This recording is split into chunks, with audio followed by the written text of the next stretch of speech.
Welcome to Mindset Matters Book Club YouTube channel. Please subscribe and like to hear new book summaries. Have you ever found yourself trying to fix someone you love, pouring absolutely all your energy into their healing, only to realize you're completely ignoring your own broken pieces? Oh, man. That is such a heavy question, but a really necessary one. Right. Because you're just giving and giving, carefully tending to their wounds, absorbing their chaos. And meanwhile, your own life is just quietly, persistently unraveling in the background. Exactly. It's this profoundly human experience. It really is. Okay. And it's the exact emotional landscape we are going to explore today.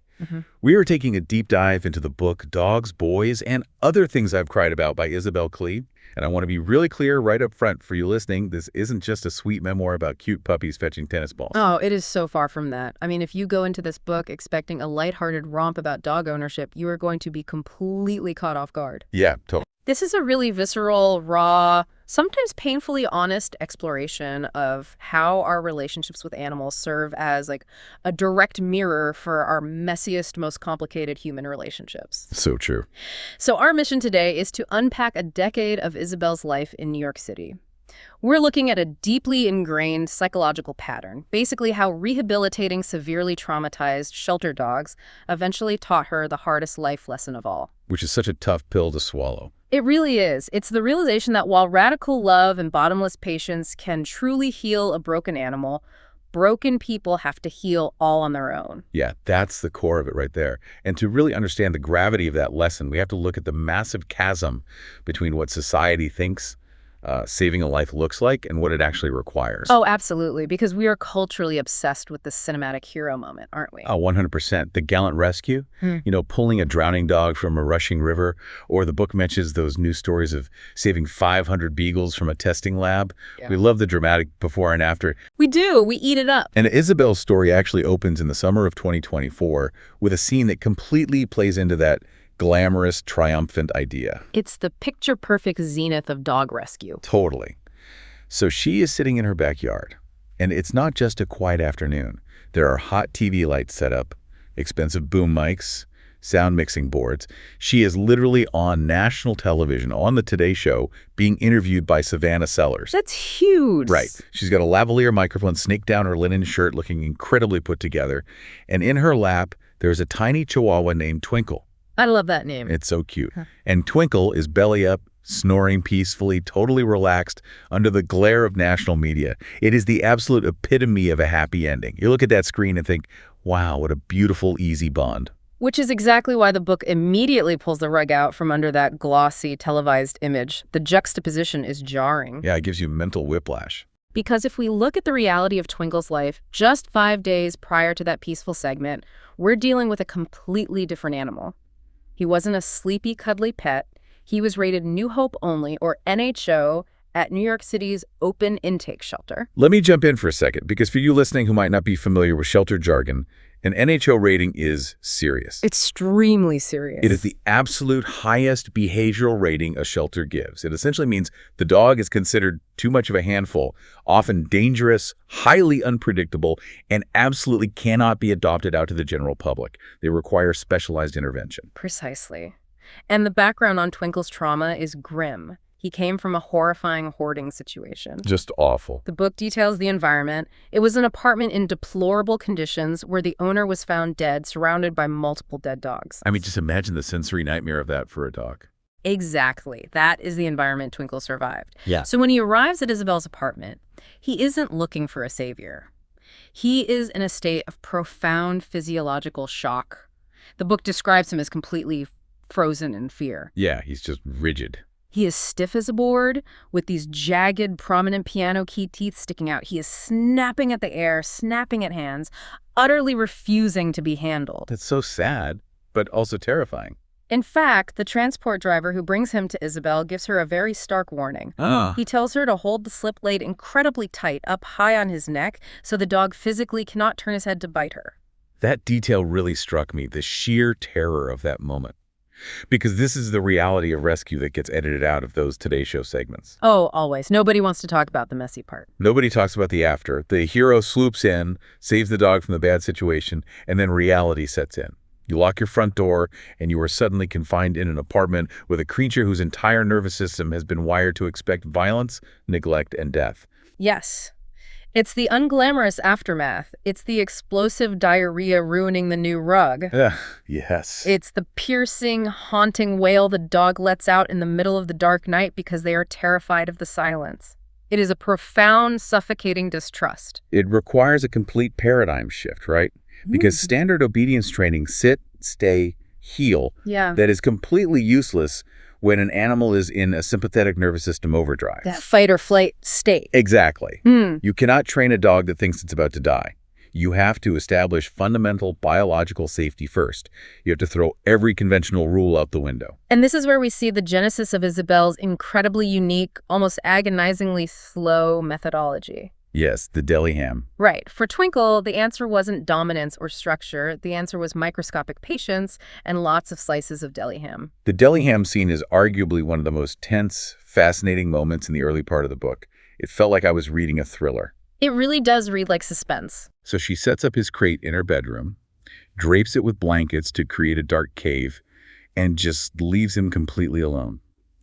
When she finally attempts to interact, she doesn't reach in to pet him.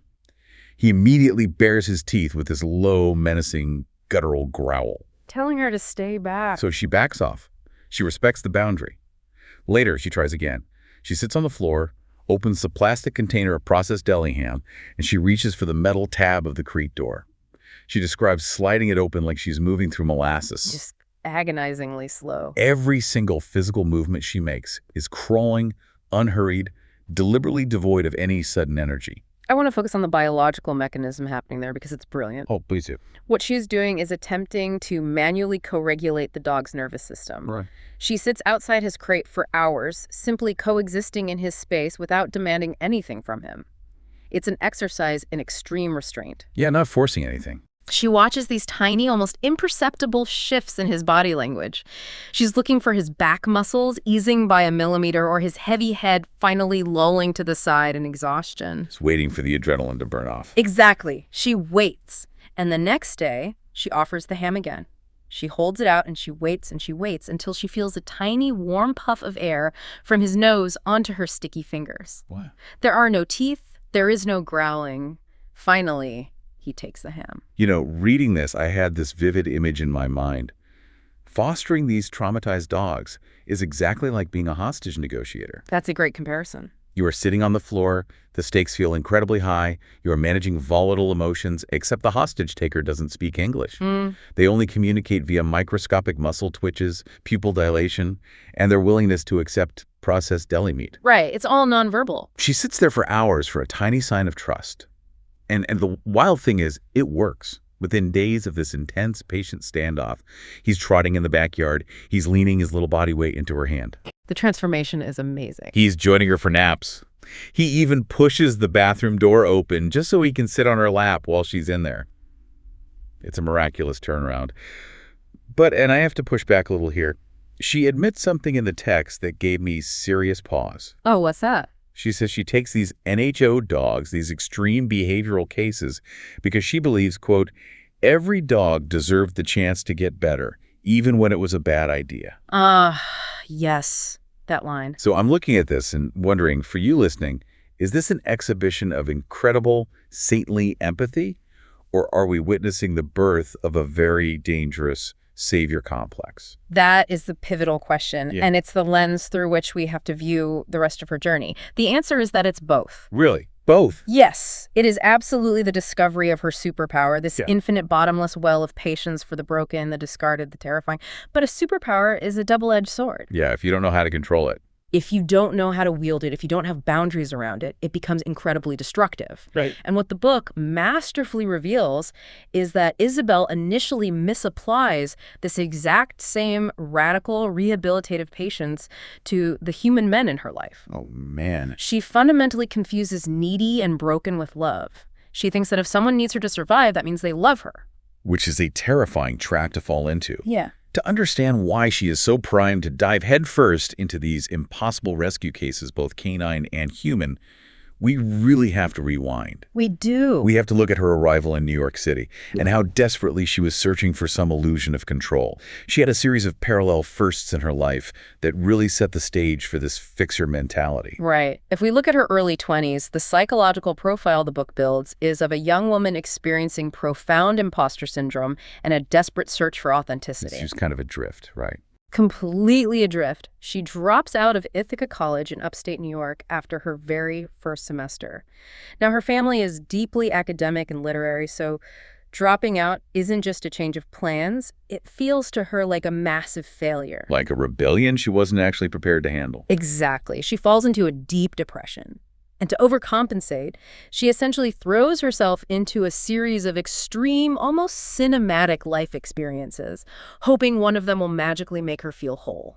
It's the classic geographical cure. You know, if I just change my location, my internal anxiety will vanish. But wherever you go, there you are. Right. So she goes from working at a sleepaway camp in California to buying a one-way ticket to Europe where she backpacks until she is totally destitute, sleeping on these shaky, questionable bunk beds in crowded hostels. Burning through experiences. Then she swings the pendulum the totally other way and gets a job as a nanny for a literal billionaire in Miami Beach. And we really need to linger on that Miami experience because sociologically and psychologically, it is incredibly telling. Yeah, that part was so dark to me.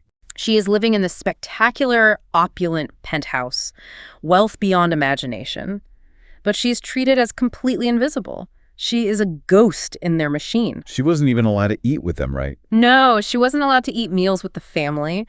She is instructed to eat their leftovers standing up alone in the kitchen. That is just bleak. She describes sneaking into that massive, pristine kitchen in the middle of the night, opening the door and just crying hot, fat tears by the glow of the refrigerator light. Ugh, the glow of the refrigerator light. It's such a stark, lonely image. She is surrounded by everything money can buy, but she has never been more profoundly unseen, isolated, and alone. It's a very specific kind of trauma to be physically present, but treated as if you don't exist. It sounds deeply dehumanizing. So then she ends up in Hawaii, hitchhiking to black sand beaches and working on a sustainable farm, scooping dirt, living the gritty lifestyle, cleaning camper vans. Winging to another extreme. It's this absolute whirlwind of finding yourself tropes. But the tragic irony is she realizes none of it feels authentic. The book uses this fantastic analogy. It was like trying on hats, but she was acutely aware she was not a hat person. That's such a great way to put it. Because she's a self-described worrywart. She comes from a loud, boisterous, tightly knit Irish Catholic family. This adventurous, carefree, drifting lifestyle felt like a heavy, ill-fitting costume. Which brings her finally to New York City.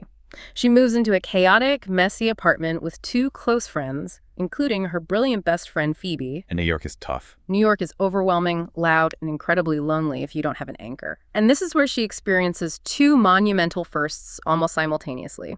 She gets her first real boyfriend, and she gets her first foster dog.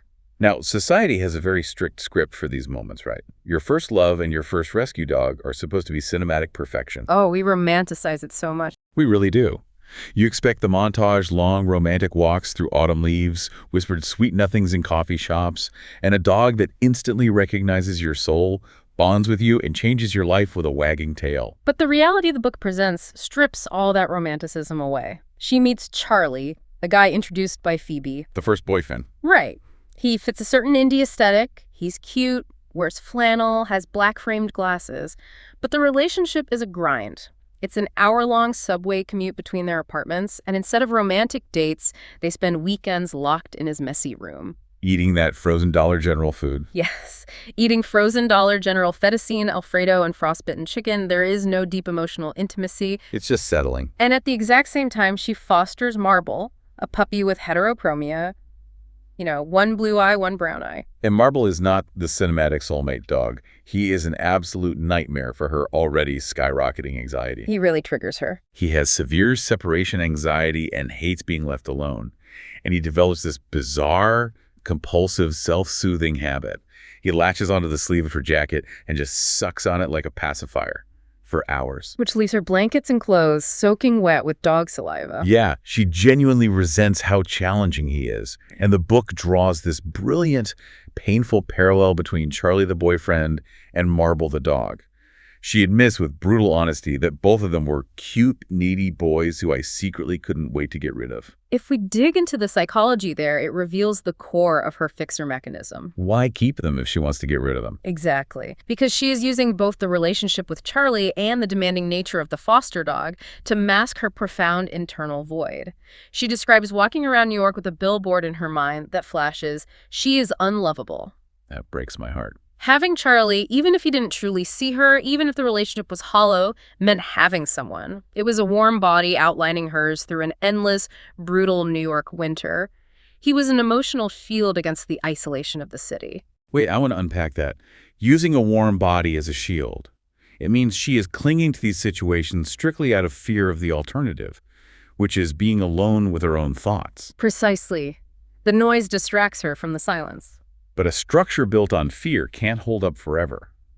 Eventually, the toxicity reaches a boiling point and demands to be expelled. She catches Charlie sending shirtless photos to someone online. That's the breaking point. It's the catalyst she needs, and she finally breaks it off. And then there's this visceral, unforgettable metaphor in the book. It happens right after she ends it for good. It's a brutally hot, suffocating July day in the city. She's walking to the subway, sweating, emotionally drained, and she looks down at the tracks while waiting for the train. It's the scene with the rats. Yes, the rat fight. She watches two subway rats brutally fighting on the tracks, and it is completely ruthless. It's not a scuffle, it's a war. It's so gruesome. One rat bites into the other's neck and literally pulls a chunk of flesh away with its teeth. The injured rat is screaming in agony. Tourists on the platform are pulling out their phones to film it, and that piercing sound echoes in her head all the way home on the subway car. It's a highly disturbing image, but psychologically, it is the perfect representation of her internal state. Why is that? Because expelling toxicity from your life is rarely a clean, gentle parting of ways. Yeah. When you have used a toxic attachment as a survival mechanism, finally ripping it out of your life is violent to your emotional system. It's a shock to the system. Trying to fix a toxic relationship or extract yourself from it isn't like untying a knot. It's like trying to build a house on a fault line. No matter how perfectly you construct the walls, no matter how much you try to ignore the tremors, the foundation will eventually tear it apart, violently. The rat fight is the necessary agony of making space for something better. It is ugly, but it is fundamentally necessary for survival. But the real tragedy of this phase is that she survives the rat fight of the Charlie breakup. She survives the anxiety of the marble foster. And instead of realizing she needs to focus on her own foundation, she misinterprets the lesson. She takes the wrong moral away from the story. She leans even harder into this perceived superpower. She thinks, I survived the broken things, therefore my purpose is to patiently love the broken things. And this leads her straight into the ultimate fixer trap, where her professional life and her romantic life crash into each other in a spectacular way. Exactly. Let's look at how she finds her professional footing first. She lands what feels like an absolute dream job working as an assistant for a high-end dog photographer named Elias. I love the detail of how she secures this job, because it shows her grit. She spends a day shadowing Elias, chasing uncooperative dogs in the pouring rain, getting covered in mud and dog slobber, totally unbothered by the mess. She dives right in. Afterward, they sit on a park bench exhausted, and they connect instantly over a shared memory. Both of their childhood dogs were golden retrievers named Ruby. That is such a sweet coincidence. It's this beautiful, serendipitous grounding moment. She gets the job, and for the first time, she feels anchored. She has a real purpose. But here is the fatal flaw in human psychology. This sudden influx of professional stability somehow makes her feel equipped to take on a massive, impossible emotional project in her personal life. Which brings us to Will. Yes, Will. She meets Will on a sweltering September day at a falafel place in Queens. She's there with her friend Crystal. There is this immediate, magnetic, intense connection. It's that dangerous spark. Right, that instant intensity. Later, she tracks him down to a cafe in the city, the Gray Dog, and they sit across from each other and have this incredibly raw, cards-on-the-table conversation. Will doesn't hide who he is. He admits right up front that he is a recovering drug addict and that he is currently living in a halfway house just down the street from the cafe. Now, let's analyze this from a behavioral standpoint. In a healthy, secure, emotional dynamic, hearing that someone is fresh in recovery and living in a halfway house might be a signal to proceed with extreme caution. Or gracefully step away entirely. Right. recognizing that the person needs to focus on their sobriety, not a new relationship. But for Isabel, firmly entrenched in her fixer stage, this disclosure isn't a red flag, it is a beacon. It's an invitation to work. It is the ultimate draw. She looks at this complex, damaged man full of shadows and hard edges, and her internal dialogue essentially says, I can work with this. I accept you if you accept me. She thinks, I will love you even when it doesn't make any sense. That quote is so telling. I will love you even when it doesn't make any sense. It's the anthem of the codependent fixer. She craves the intensity of the struggle. She wants to prove that her love is the magical elixir strong enough to save him. And the book masterfully juxtaposes this human relationship with her new canine foster. Because simultaneously, as she is diving headfirst into the deep end with Will, she starts fostering a dog named Fonda. Fonda is such a complex case, too. Fonda is a senior dog, all black, 9 years old, with the sweetest smile ever. Inside the controlled environment of the apartment, Fonda is an absolute angel. She rubs her back on the grass in the yard, plays fetch, climbs into Isabel's lap, and offers pure affection. But outside the apartment, Fonda's nervous system completely short-circuits. She is highly dangerously reactive. The moment she crosses the threshold onto the street, she lunges, snarls, and barks erratically at everything that moves. children, skateboards, delivery trucks. And especially other dogs. The sweet, cuddly senior dog vanishes, replaced by this desperate, triggered, overstimulated animal. So here is the parallel we have to examine. Isabel is applying her infinite microscopic patience to both Will and Fonda.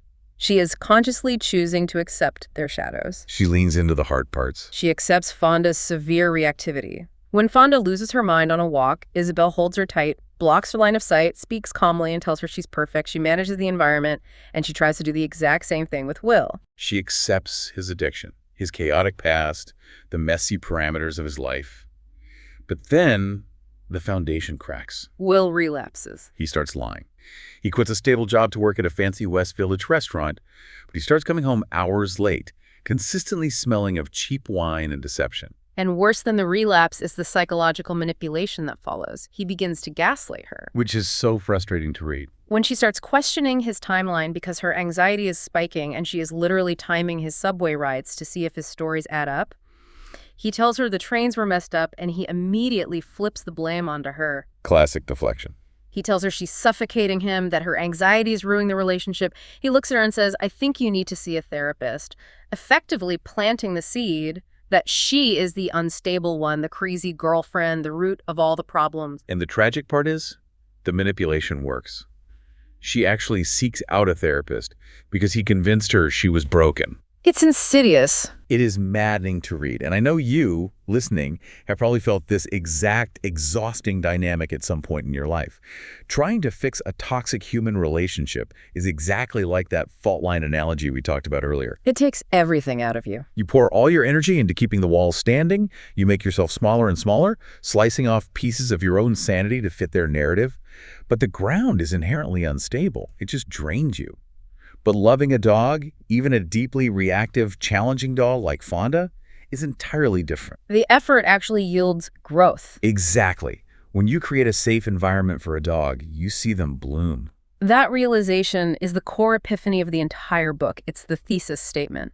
Isabel writes, quote, love and patience could heal a broken dog, but most of the time it wasn't going to heal a broken man. That's a powerful quote. Because with a dog, you are managing their environment to help their nervous system relax. With a human, they have autonomy, and if they are committed to self-destruction, your love cannot act as a shield. Right. Fonda eventually gets adopted by incredible parents who meet her in the middle. They accept that she will never be the easiest dog on a walk. They don't need to fix her reactivity to love her completely.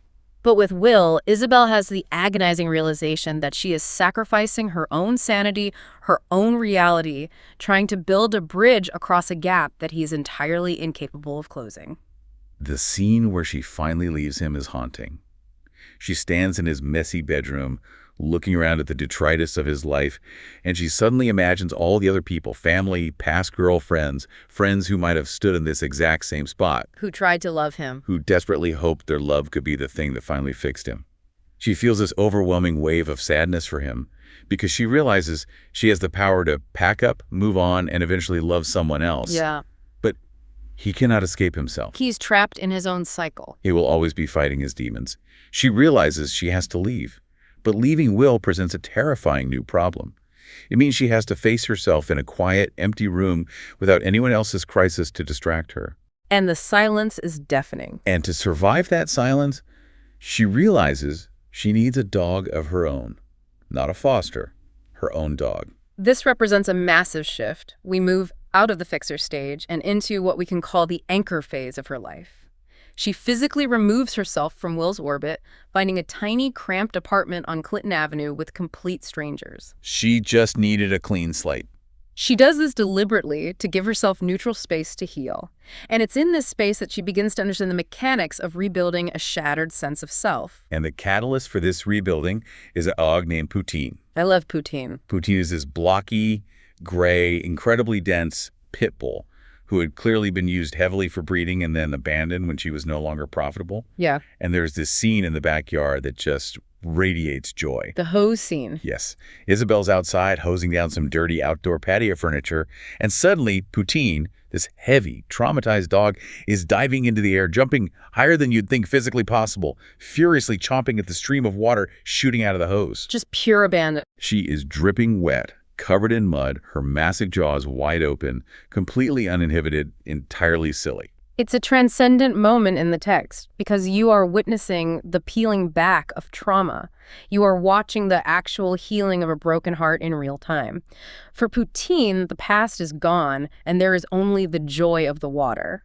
That's beautiful. And witnessing this allows Isabel to internalize a profound lesson for herself. She realizes that you heal by giving yourself time and safe space, surrounded by people who don't demand anything from you. You just exist. And then, as she beautifully writes, you become so unapologetically yourself that it almost scares anyone who knew you before. You stop making yourself small. Unapologetically yourself. I love that so much. And it's in this newly cleared, authentic space that Simon enters the picture and changes the trajectory of her life permanently. Simon is the game changer. He's originally named Trouble, a tiny 10-week-old mutt, a scruffy street puppy that was brought over on a transport from Ireland. Isabel and her new boyfriend at the time, Sam, agree to foster him just for a weekend. The intimacy of how she connects with this puppy is striking. They place this tiny, fragile animal between them on the bed. They watch his little belly shrink and grow like a balloon as he sleeps. Those puppy bellies. They examine his microscopic, razor-sharp puppy teeth. And in that quiet observation, Isabel has a revelation. She realizes she doesn't just want the transient experience of fostering anymore. The constant coming and going is too much. It takes a toll. She feels a cold, confusing hole in her life, a lack of permanent purpose, and she needs this dog to be hers. She needs an anchor. And the way she claims him is so moving. There is this defining moment at a big box pet store. She walks up to one of those automated engraving machines, feeds a crisp $10 bill into the slot, and meticulously types out his new name. Simon. Claiming him. The metal tag clinks out into the tray with his name deep engraved on the front and her personal cell phone number on the back. It only cost $10, but she describes it feeling like the tectonic plates of the earth were shifting underneath her feet. She is making an oath. A permanent vow. As she writes, it was the story of a street dog and the girl who loved him madly. Simon becomes her permanent tether to reality, and this is crucial for her psychological survival because her romantic relationship with Sam is heading toward a cliff. Right, because Sam is completely different from Will. Completely different. Now, her dynamic with Sam is fundamentally different from the chaotic, toxic nightmare she had with Will. But that doesn't mean it's right. Sam is a genuinely kind person. They live together peacefully. They cook dinners. There's no screaming, no gaslighting. Sounds nice on paper. But despite all that, Isabel feels a rot inside the relationship, a deep, pervasive wrongness that she can't easily explain away. She is forced to learn a devastating, quiet truth. Which is? Just because a guy is kind to you doesn't mean he's the love of your life. Oof. And realizing that leads to what I think is arguably the most haunting, devastating breakup scene in the entire book.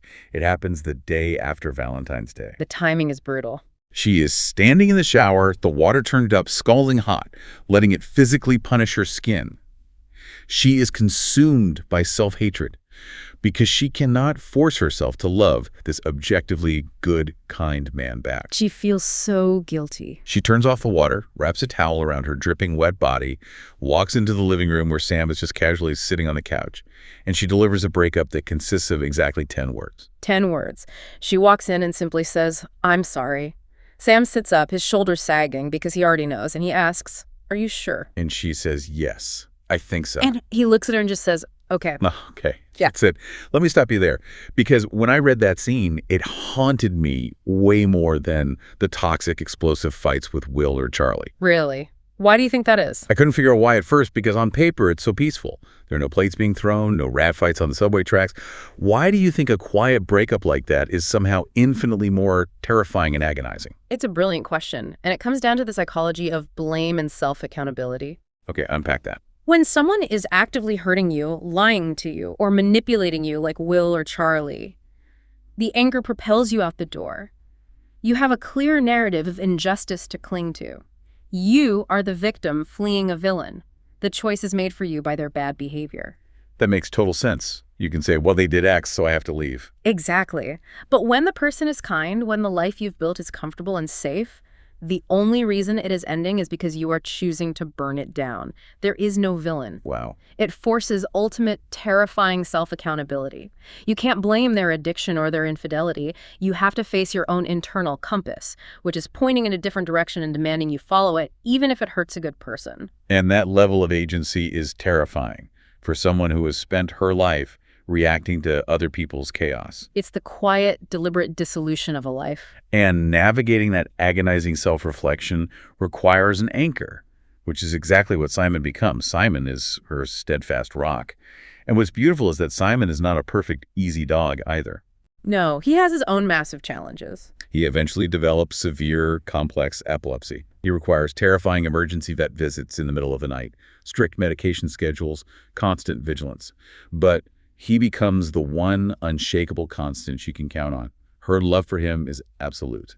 And to truly understand the depth of Isabel's commitment to these animals and why she is willing to endure the pain of loving them, we have to take a detour into her past. We have to examine her foundational philosophy on pet mortality and the profound, isolating grief she learned to carry as a teenager. Yeah, the book takes this really beautiful, melancholy shift back in time to introduce us to the ghost that haunts her life, Ruby. Ruby. Ruby was a golden retriever that her parents brought home when Isabel was just 5 years old. Yeah. The backstory is actually quite funny. Isabel was essentially pretending to be a dog. She was really committed to the bit. She was drinking water from bowls on the floor, walking around on all fours, until her preschool teacher finally pulled her parents aside and said, "This is getting weird. You need to get this kid a puppy to project this energy onto." So the family drives out to this house in New Jersey, and this tiny, sleepy red puppy just crawls into her mom's lap and falls fast asleep.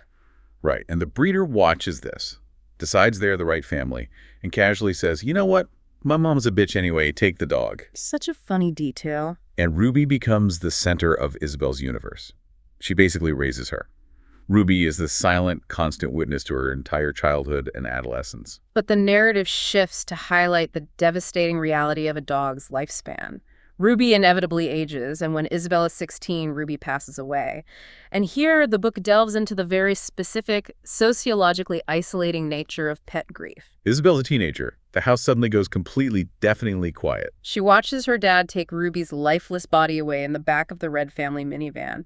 And then there's just this massive, gaping black hole in the living room where a life used to be. She writes about how pet loss is a quiet sort of suffering.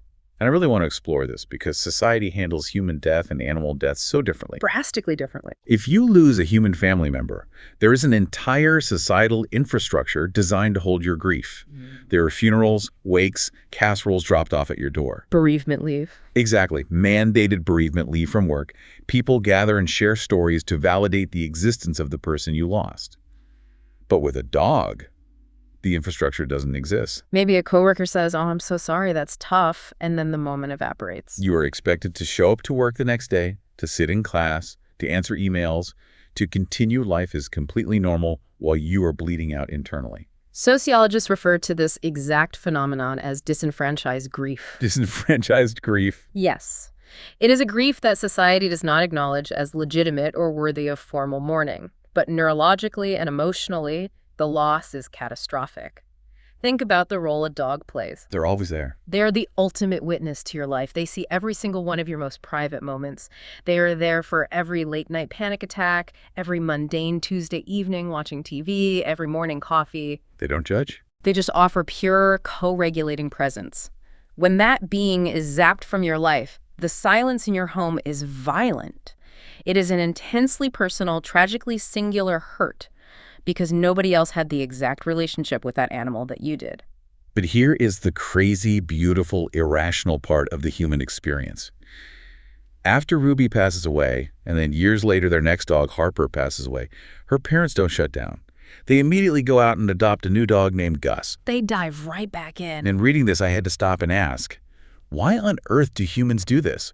Why do we voluntarily walk into a shelter, look at a puppy, and sign a contract knowing with absolute 100% certainty that it ends in guaranteed devastation? We absolutely know how it ends. We know the math. We know we outlive them. We know the dog's going to break our heart into a million pieces in about a decade. Why do we willingly invite that trauma into our lives over and over? It's the ultimate question of vulnerability, isn't it? The book provides a profoundly moving answer to this brave calculus. When you lose a dog, the pain is so acute that you swear you will never, ever open yourself up to that level of devastation again. You feel like your tank is totally empty. You feel like your capacity for love and loss is completely maxed out. But time passes, and then you stumble across a photo of another dog who needs you, or you meet one in a shelter, and the walls just crumble. You just can't help it. It just makes sense. You consciously choose the inevitable heartbreak. You sign the contract fully aware of the agonizing ending because, as Isabel so eloquently writes, the loss is excruciating, there's no way around it, but the in-between is pure magic. The loss is excruciating, but the in-between is pure magic. That might be the most important line in the book. It's the acceptance of the terms and conditions of love. And it's understanding this brave calculus that the daily magic of connection is entirely worth the devastating pain at the end that finally gives Isabel the courage to stop self-sabotaging her own life. It's a huge turning point. It gives her the courage to let true, healthy, unencumbered love into her world. Which brings us to our final beautiful phase of her journey, unencumbered joy. And this transition into joy is sparked by a masterclass in letting go, courtesy of a foster dog named Luchise. Okay, tell us about Luchise. At this point, Isabel has instituted a very strict, non-negotiable rule for herself. I do not adopt fosters. She already has Simon, whose medical bills for his epilepsy are astronomically high. She has to be realistic. Logistically and financially, she knows she cannot afford 2 permanent dogs if she wants to keep fostering and saving lives. But then she sees a transport picture of a dog from Texas, and he looks exactly like the actor Steve Buscemi. The Steve Buscemi dog. The physical description is amazing. He has this wiry gray fur sticking out in every direction, giant bug eyes, and these weirdly human pink pouty lips. He sounds so strangely adorable. She takes him in, fully intending to pass him along, but he turns out to be an absolute unicorn of a dog. He is perfectly behaved, endlessly cuddly, and deeply funny. She falls so incredibly hard for him that she actively sabotages his adoption process. She tries to keep him hidden. She delays writing his profile. She sits on the floor, holds his wiry body tightly to her chest, and just cries hot tears, completely ripped open by the desire to keep him, yet knowing deep down that the timing isn't right for her or for him. This is where she puts her new emotional maturity to the test. Instead of clinging to him out of a selfish need for comfort like she did with Charlie or Marble years ago, she pushes through the pain and finds the perfect adopter. And her Stacy. Stacy is this beautiful, stylish, incredibly warm woman. And during the adoption handoff, which is already an emotional minefield, Stacy reveals something that borders on the cosmic. What happens? Stacy explains that her previous dog had recently died, leaving her completely devastated. She wasn't even sure she was ready for a new dog, but she saw Luchise's strange, beautiful face online and felt compelled to apply instantly. And then Stacy looks at Isabel and says, "The craziest part, I found out his shelter name was Luchise, and her name was Lucia." Lucia sent Luchise. It's one of those breathtaking, perfectly aligned moments that you couldn't write in fiction because it would seem too neatly packaged. But it actually happened. And it provides Isabel with a massive psychological breakthrough. She realizes that letting go of this dog isn't a failure, and it isn't a loss. It is an act of profound, expansive love. She writes, "You don't have to own something to love it." She realizes that sometimes stepping back and spreading that love far and wide is the highest way to honor it. And this newfound ability to love healthily, to relinquish the tight grip of control, is almost immediately put to the ultimate test by her new human relationship with a man named Jacob. Jacob is an entirely different dynamic. Jacob is entirely different from Will or Sam. Jacob is her absolute equal. They're equally ambitious, fiercely smart, highly social. Their dynamic is effortless. Native Clay. They eventually move into a beautiful apartment together, and she describes their life as a sitcom waiting to be written. It's objectively wonderful. But here is the fascinating twist in human psychology.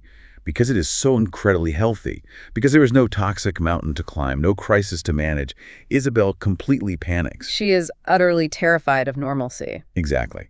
When you have spent your entire adult life navigating war zones, peacetime feels like a trap. The anxiety of waiting for the other shoe to drop is overwhelming. And this culminates in a scene at a friend's wedding in Kentucky. The self-sabotage scene. It's a beautiful, joyful day. They're dancing. They've had a few drinks. Everything is perfect. But Jacob, who had previously quit smoking, steps outside and has a cigarette. It is a minor, utterly human slip-up. Not a big deal at all. But Isabel seizes on this tiny infraction and uses it as a weapon to insert massive physical and emotional distance between them. They get back to the hotel room, and she cruelly, coldly tells him that she doesn't want to sleep next to him. She demands to sleep in the other bed. It's a textbook self-sabotage mechanism. Jacob is visibly hurt. He's had a few drinks. He's vulnerable. And he slurs, "Please sleep next to me." And she stubbornly, coldly insists she won't. He finally hits his limit and tells her that if she's going to act like this, she might as well book a flight back to New York right then. And in the silence of that hotel room, Isabel has a terrifying moment of clarity. She sees what she's doing. She realizes she is actively, violently sabotaging the first genuinely good, normal, healthy relationship she has ever had.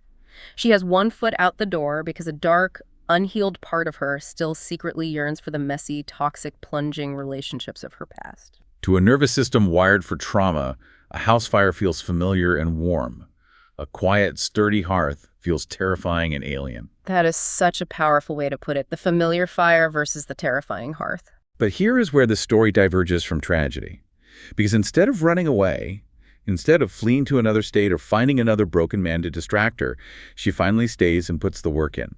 She hires a therapist named Lauren. Doing the hard work. And week after week, she logs onto Zoom and painstakingly unpacks every trauma, every messy, persistent thought, every instinct to run.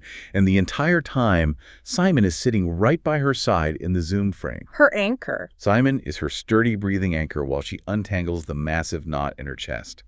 And slowly, incrementally, she makes sense of her own mind. She repairs the damage. And the culmination of this internal healing beautifully aligns with the arrival of her most climatic, challenging foster dog, yet King. King is amazing. King is a brindle French bulldog who is completely paralyzed in his back legs. He requires a custom wheelchair, constant diaper changes, and specialized care.